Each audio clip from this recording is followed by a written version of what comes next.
honestly feel like anyone who's been married, for like people who are in real long-term marriages, like no, I feel like that we in our times we don't speak about the part on sacrifice, right? Like and it's being Mr. Right is someone who is there to fulfill my dreams and to make my ambitions and my pleasures fulfilled, right? Like, and I think.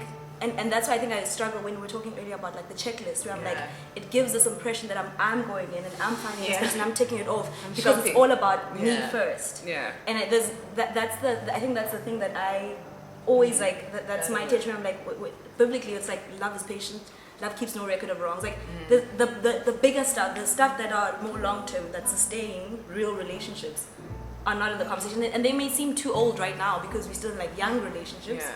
But it's the kinds of things that I wonder about, you know, like I'm like, and it's the choice element as well that you mentioned earlier, because I think for me, when you look at, and I was having this conversation with I think Josh, when I look at my parents, for example, and I look at a lot of the pop culture or younger relationships now, like my parents, you can tell that there's such decision that I am here, come hell or high water, I'm here, and there's a sense of groundedness that you can tell that even as you're saying about your aunt and uncle, where there's certain battles that are necessary because I am here. So you're not always going to fit this nice set of qualities that I've envisioned, and of course as well because they've been married forever. But there's just this sense of groundedness where it's about, so my loving you is a choice that I've made that almost feels like it's independent of you. So even when my dad's annoying my mom, yes, she'll be annoyed, but her actions won't sometimes change towards him. So yes, she's human. At times she's also like cold. But there's times where you don't even understand where she's like, actually, it's fine. You know, and you can tell that it's because there's this sense. It just means something very different. And it's not a feeling. It's not. And it's I feel just like once a person in our time, once a person annoys you now, the whole love is in question. Like the whole thing. But do I actually it's a pride part of it, right? Yeah. Which is like I serve myself in this relationship, and like not like. You know, like that's and those are the parts that I think that we don't think about. And I always wonder, because so many young people get into marriages and they divorce so early, and you always wonder what don't we get right? Like what is that we missing somewhere? And some people will be like, because women are no longer taking that, you know, like like men can't just be doing what you want, but like it's like, are we going to just have all these broken marriages and broken loves?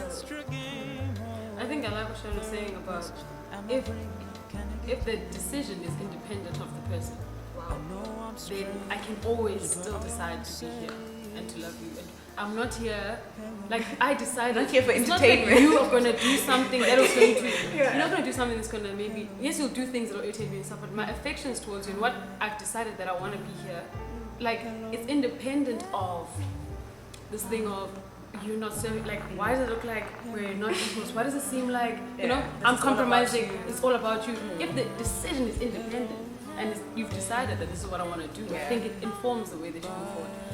But also I think there's like this whole movement, like you're saying, about don't take and don't I will love myself for it. I come first. And there's always an exit. Those are the kind of things that we like say. I come first and you need to recognize that, and I'm never going to come, you know. And I think that those things, when you talk about the opposite, when you say maybe do put someone else first, it seems archaic. It seems like, oh wow, wake up, like you're not with the times. But I feel that there's a reason that there are marriages that have gone into 40 years, 50 years, because of some of these principles, right? But that are not at the forefront of our minds as young people. Anyway, happy Valentine's, guys. There's full of love in this place. It's like such a melancholic. Like, question 2. My best friend proposes to her partner. I think, yeah, auntie, go for it. I think it's super progressive. Nope. I'm not here for it. Hi, bye, hello.